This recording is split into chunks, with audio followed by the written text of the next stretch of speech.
көздегі күңіренген күнде мұңаямды өкпелеймін кімге келем үнсіз аңдамай өкініш пе бұл қалай жеткізбейтін арман-ай өтеді өмір шалғанай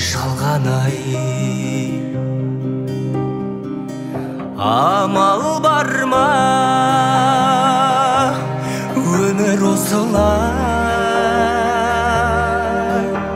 сынағына көнесің тағдырыңа ересің ай